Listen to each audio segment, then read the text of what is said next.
let's see. We went through the first two. I'm trying to think if it's worth going a little out of order. I don't think so at this point. So why don't you just move on to number 3. I know some of you have done that. I'm not going to hold your back or whatever.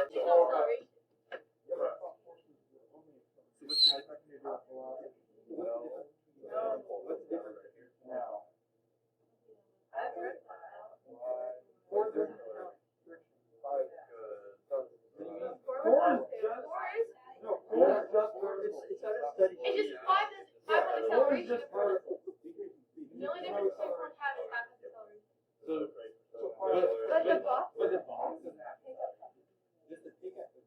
there any way to show like it's decreasing besides like? It would still be accelerating because the force of the truck is falling off. no, because the friction force is also. Okay, number 5 has Four doesn't have a friction force. Four does What? exactly. It's moving at a constant velocity, so it doesn't have the friction pulling it back. No acceleration. Oh, okay. Yeah. No, 5 you add No, the yeah, friction. yeah. Because then that's what keeps it going. No. So then there is only 2.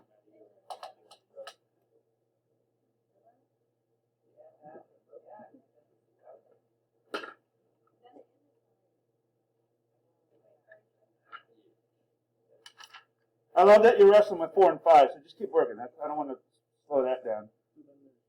I'm going to, while you're doing that, I'm going to draw everything up here for number 3, but just don't pay attention to me. Just keep working on 4 and 5. Those are probably more thought-provoking than this one.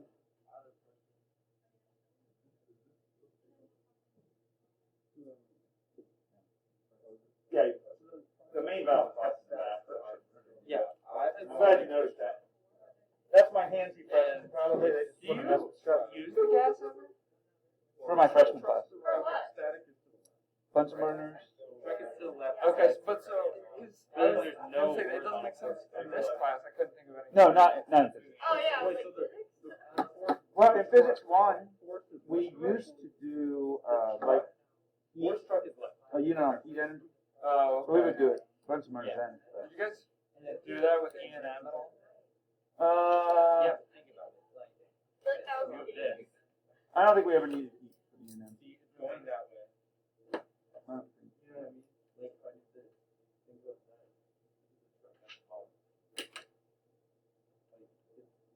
The truck is pushing that backwards. Friction is keeping it. Wait, so would it When it's accelerating. so would 5 be equal to mass times 2? With what? With the Yeah. yes. Well, no, Well, because yeah. acceleration is 0. No, She's for like 5. that and 4 acceleration. 5 that What? it's accelerating. Box is moving just along with the truck, so it's still accelerating. Because the truck is flying before the box. Yeah. But if there's an unbalanced force, there's not. That's why they're static. Yeah. So that's what I'm saying. That's what I'm saying. The box is right, so it would be 0. Right. Yeah. That's what. So even though the acceleration of the truck is not acceleration of the box, so we wouldn't have acceleration in diagram of the box. Right. Right. Right. Right. That is confusing. But how would 5 be? That's the difference. What about negative only acceleration? Yeah. Is there a negative only to it? Because I picked that way to be positive. It wouldn't be. Now, if you pick right word, then you got 2, and then these would be flip flop. So maybe I'll put that down.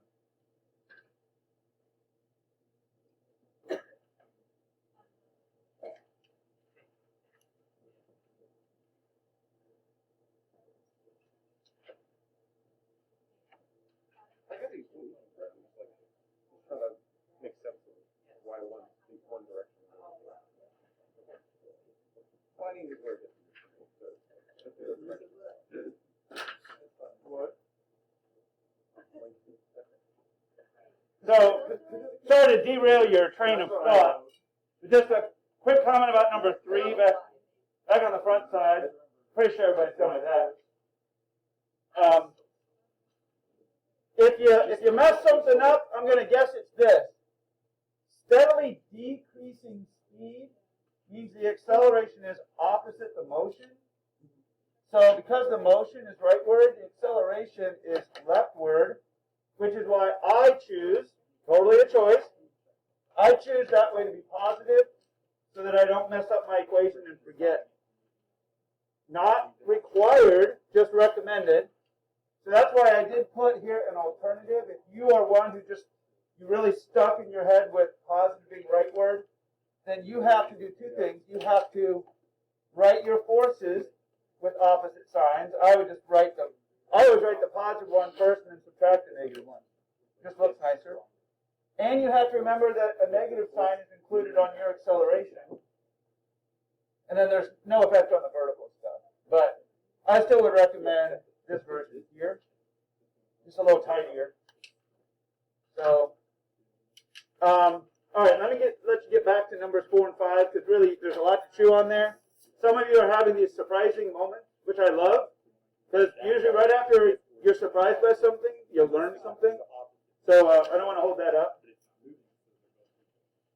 Good conversations, as long as we're safely doing it, not breathing on each other. What? This part of the Joe's having board. No, I was thinking about having. I was thinking weird. So I just read the snorkel workout. We have to use the snorkel, and I was thinking about what if we all had snorkels that went up through the roof, so that we just breathe so that it didn't go in the room, you know? But I guess by that logic, we never went up there. Well, there's a physics problem with that.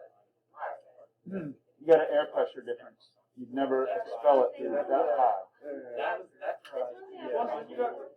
Yeah. It's like B on A on B.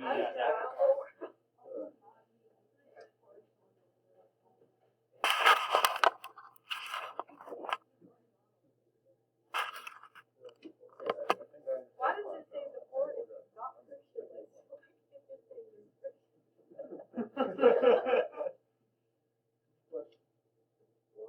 Or you can say it's a rough board. Yeah. Not without friction.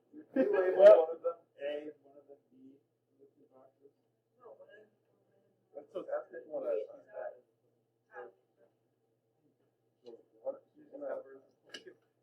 Those of you watching on cameras, you might pause if I start to spoil it, because it's a good idea to practice before you see it.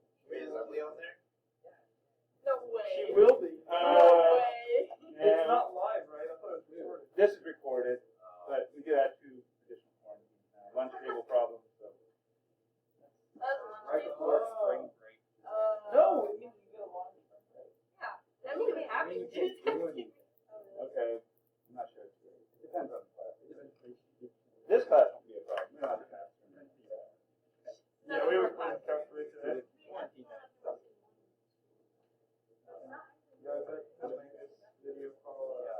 I don't want to spoil anything. 4 and 5, you think you're at a point where you want to? Yeah. I'm going to do them at the same time because they're very similar. This isn't that atypical. This is just something kind of moving along with the vehicle that's carrying it. Honestly, this could be you in an airplane. You know, when you stand on an airplane, which is a little dicey when you're like landing and taking off, but you can stand with no problem when the plane is at its or cruising speed, steady speed or whatever. So that's kind of like this, but this would be like the plane taking off. Again, there's a reason they have you buckle in.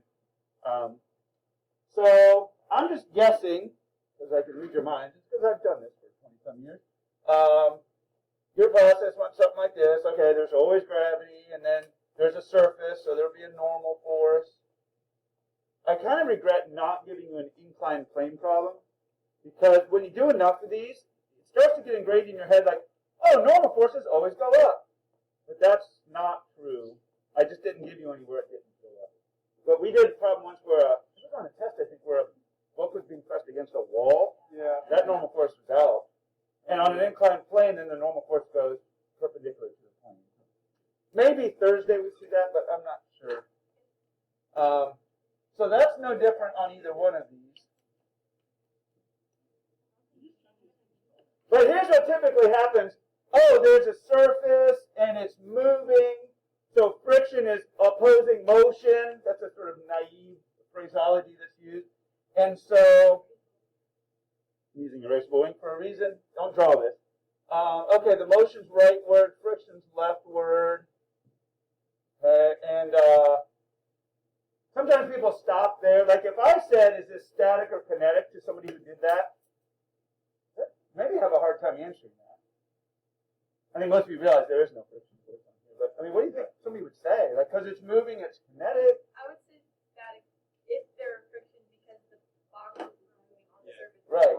The surface is right there. They're moving together. So maybe somebody says static, but then you're going to run into a problem at some point because, you know, then you either say, wait a minute, it's moving at steady speed. There must be another force. You can't have an unbalanced or a net force unless it's accelerating. So then I've seen people try, and some of you probably did this. Anybody get into this situation like, uh-oh, I'm in trouble. I'd better draw another force. You might not admit it, but people do this all the time. Like, then they start making stuff up like, force of the truck. And then I'll go, well, wait, what's causing that force? That's the truck, right? Oh, yeah, that's the truck. Can't have two forces in the truck.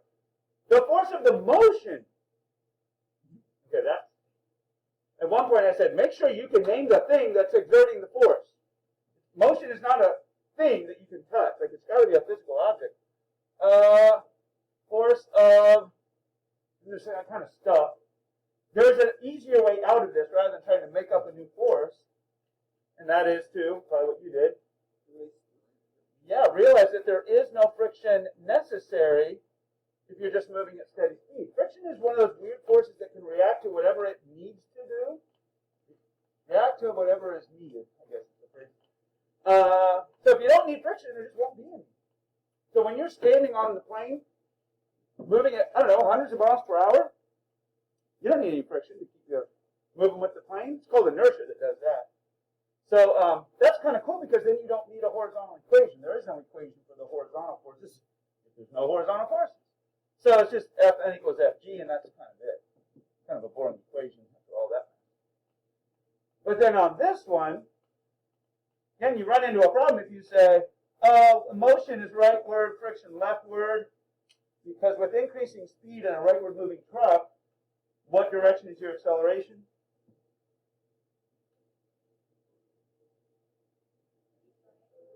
It would be rightward. So you've got to have a force rightward that's not balanced out by something leftward. So a couple possibilities. Maybe there are two forces and the right one's just bigger. Or maybe there's just a single rightward force and then obviously it's bigger than nothing. And you really can't make up any different forces here than you have here other than the friction one. You still have a surface that can provide that friction. And this one is definitely of the static variety because the surfaces themselves are not sliding across each other. So, No. That makes sense. no, I want to hear what you said. This is good. You're wrestling with something. Don't be afraid to wrestle with stuff out loud. You got to verbalize it. Why is the static friction in that direction? Oh, wait. The box is on the truck. The box is in the truck is getting. I don't. But the Well, otherwise, the box won't be on the truck anymore. it prevents motion. But if the truck's moving to the right, why is the friction to the right? It's like imagine like you have this, like if I do that, it doesn't do it. If I increase that, Ooh. off that. So then Well, friction is still- static friction can provide the force necessary to keep things from slipping. That's another way to describe static friction. There's static friction between the bottom of your shoes and the floor to keep your foot from just slipping that way. And that's what actually allows you to propel forward. I mean, the physics answer is, well, you have to have a rightward force if you have a rightward acceleration. That's it. Some people just stop right there, but it's good to wrestle with it. Wait a minute. Where's that coming from? Static friction is a funny thing. can switch direction like that.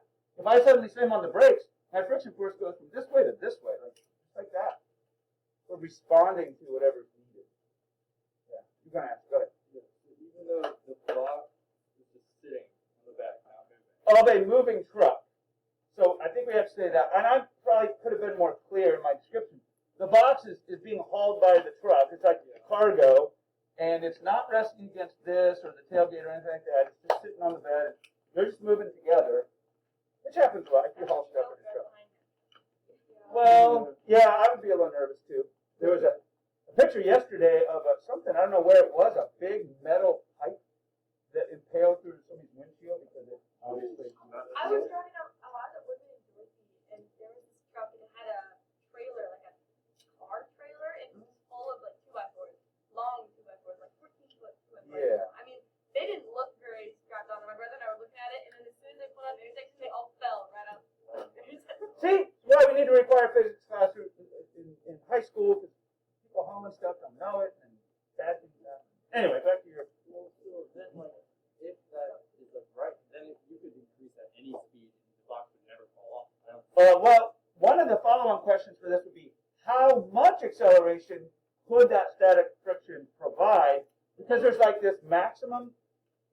That would be the force that keeps it off. A lack of a force. So the truck would continue on, but a lack of force would leave the box behind. So it really wouldn't be that it pushed that way, it's just not pushed that way. If you require more friction than you can provide.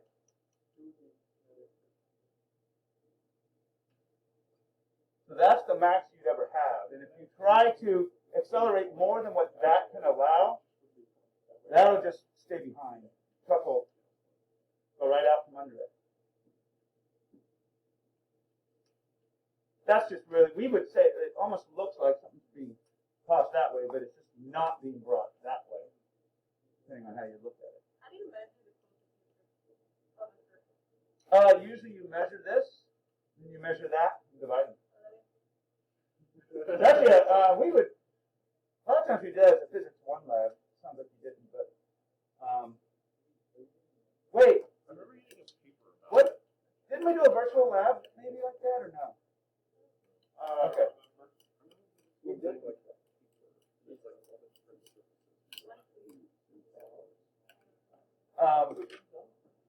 Let me wrap this up. No leftward force here, because if you were going to have a leftward force, and then I said, okay, name it, what could provide that force, what would you say? Oh, yeah, okay, so air resistance and wind, I should have said to ignore those, unless you're moving super fast, those are pretty small. Granted, with a big box and a fast moving truck, you could have some air resistance. And fast wind. Yeah. I Fair enough. don't know, those days of hot winds get pretty crazy. 4 tornadoes at once, man. Yeah. 4 tornadoes at once, but all on off. Exactly, Stay baby. still. With enough, you could have like a little force this way from air resistance, and that would be FF minus that air resistance force or drag force equals that max. Right. Yeah. I thought there was something else I wanted to say about this. Okay. Oh, when we've done this lab to measure mu, a lot of times what we do is we'll measure the friction force and the normal force for a whole series of different poles, and then we take the slope of the line. That gives us a nice measure. Ooh, well, we have time, maybe we'll do that. I'm going to watch the time here. Rest. Well, we're not going to get too far on this. We're definitely not going to get far enough for me to do my thing. This is an old homework problem. You recognize it? Yeah. It was chapter 7. I thought I'd throw that in there because it brought in the Newton's third law idea. Now, okay, spoiler alert here. What's most interesting about this is that there is a friction force between the two boxes, the 3 and the 4 kilogram boxes, do exert a friction force on each other. So on which box would you draw that friction force? You're saying the 4 kilogram box? I thought you drew it on both. I won't argue with that. I'm not saying no. The answer is it has to be both. Because Newton's third law says if there's a force provided by the 4 kilogram box or the 3 kilogram box on the 4, then the 4 kilogram box has to be exerting at the same moment with the same strength, the exact same force back on the other box, just opposite in direction. So every force is really an interaction between two things. It's just so unusual to be drawing them both because you're often, like on this one, I never asked you to draw the forces on the truck, just the force on the box. But that doesn't mean those forces don't exist. If I said, oh, let's draw forces on the truck bed, I guess we'd drawn this guy's third law counterpart because the truck bed is exerting that force, so it has a force exerted on it by the box. And if I draw this truck bed's forces, I would at least include two third law counterparts to those because these are both provided by the bed and therefore have forces on them from the box. So, but the strategy for solving a problem like this, you often, not always, but often involves drawing forces on both objects and then drawing sort of a combined composite object. I would call it like the 7 kilogram object. And then you just ignore the interaction between the two because you don't need them. You just draw the forces from outside the two boxes themselves, like gravity and the friction from the floor. And it provides another relationship that often is necessary to solve the math. You know, so if you have 3 unknowns, like you're kind of stuck unless you come up with a third equation that relates them. So that's often why we need to do that, but we'll run out of time to do that, unfortunately. Oh, I guess, you know what? I'm sorry. I was looking at the wrong time. Yeah, till 11:09. Let's go ahead and do that. Yeah, let's go ahead and do that. So,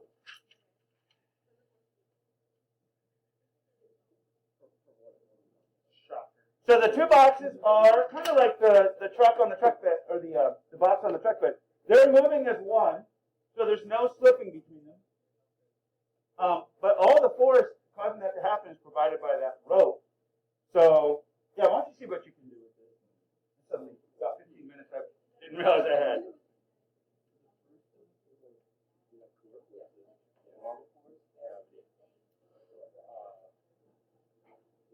And all kinds of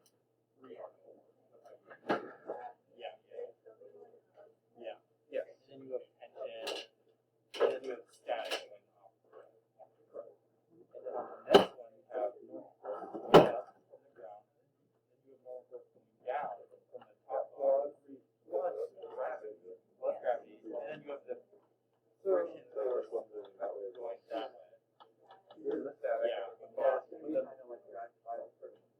On the kinetic friction. Oh wait, one with the not friction. So yeah, there is a kinetic friction. Yeah.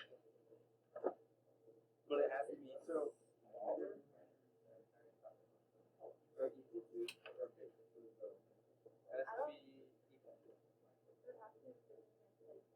Yeah.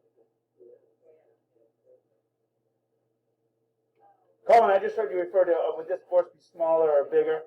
When we're doing like just up to this point, that stuff won't matter. That will when you do a real problem with it. But as far as writing your equations and stuff, usually it doesn't matter which force is bigger, which is smaller, as long as you know that it exists, which way it points.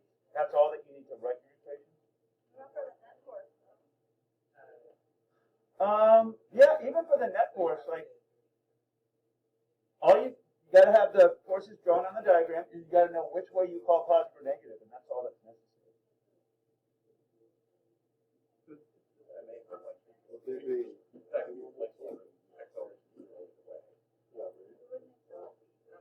And if you're labeling things on this one, I also recommend using lots of subscripts, like even subscript.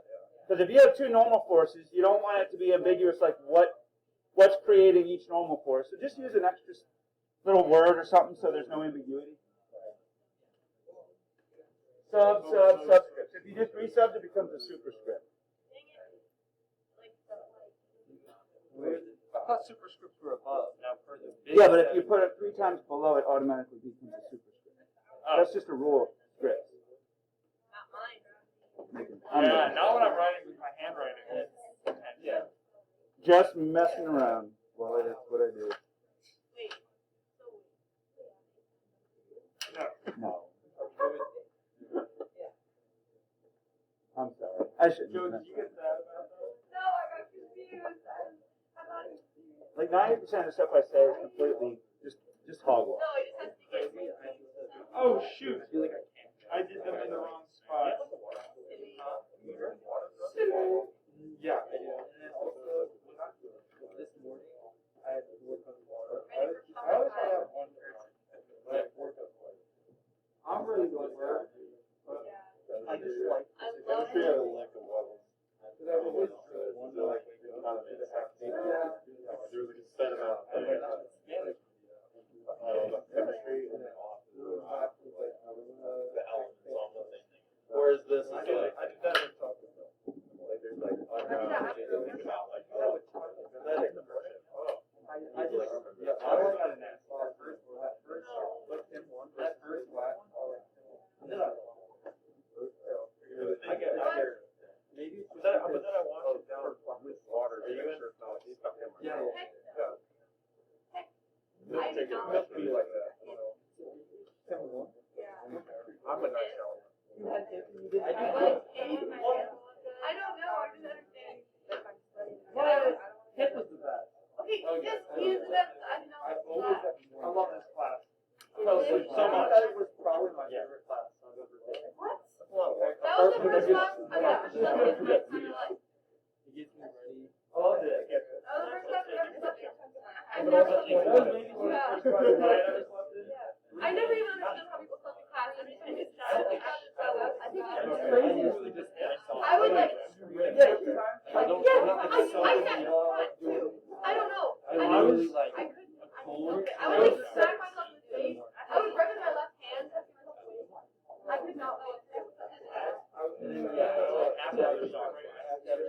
Oh, right. You just go on through it. It was about like, hey, what was this was lecture about?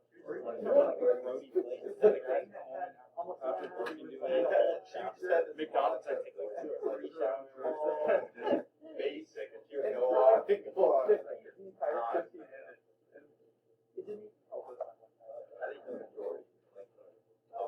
of the class, at least once. It wasn't like bad, like they're tired. It's just like, All right, again, my apologies if I'm cutting you off too soon. The clock's ticking. So I drew up here the forces that I think most people would get. Like those seem kind of obvious, but the ones that you wrestle with, I want to talk through. Like obviously there's a rope pulling, that's shown in the picture. We always have gravity. Notice I named one FG4 and FG3, just so when I'm writing the equations, I don't forget that they're not the same thing. And of course you got normal force, so like this is sitting on the surface. Turns out it's sitting on box 3, so I call it 3 on 4. This is sitting on the floor, so I call it FN floor. The whole thing is moving rightward, so it seems pretty evident that there's some kinetic friction on this guy that would be leftward. Now, I've seen where people draw kinetic friction on this one, but friction doesn't just like magically travel up through an object. If it's not touching the floor, it can't have the force friction acting on it. So, can you see what's missing here? Yeah, there's a static friction of interaction force between the two surfaces. This is the one where as soon as you draw one, you'll have to draw the other and label it the same way,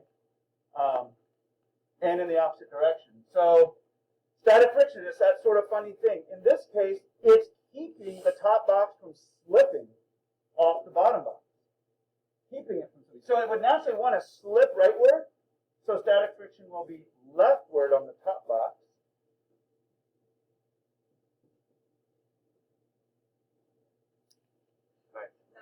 Not planned, but okay.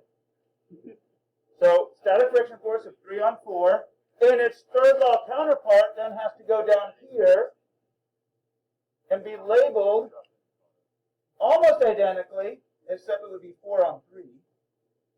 That makes perfect sense to us. That's physics. And then physics really is very simple. If you do this, you have to do that. There's no exceptions like there is in chemistry. Go ahead. So all the horizontals are the same? Oh, no, I'm not saying they're all equal to each other. No. I think in this problem we ended up, this is accelerating that way. So that ends up being bigger than that. And since this is also equal to this has to be bigger than that. I don't want to get into that. One of the points I was making a second ago is we don't need to know how big anything is to be able to do this part, which is great. Because a lot of times you don't know till you're all done. Wouldn't there be a force of normal force? Yep, that's the other force. So there's another third law pair. And where would it show up on this? It's going up. It's what's pushing it up. We What? just have it. You already have it. Oh, yeah. That's right. Its third law counterpart would be down here. F and 4 on 3.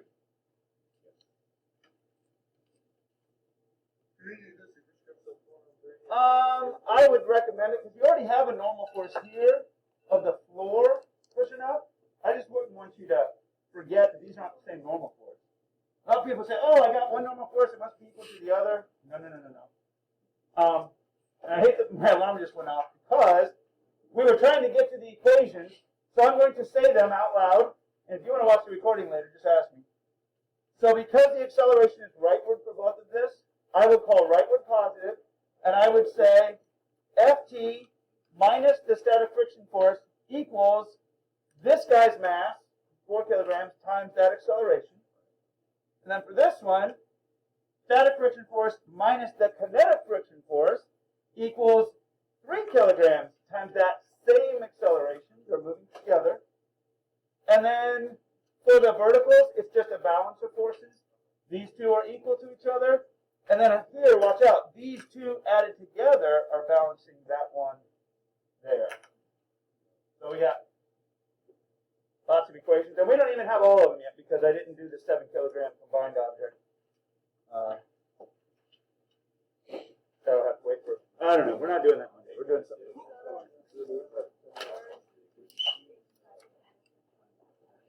I may throw this video on the website. I feel like I left some of you hanging on some things.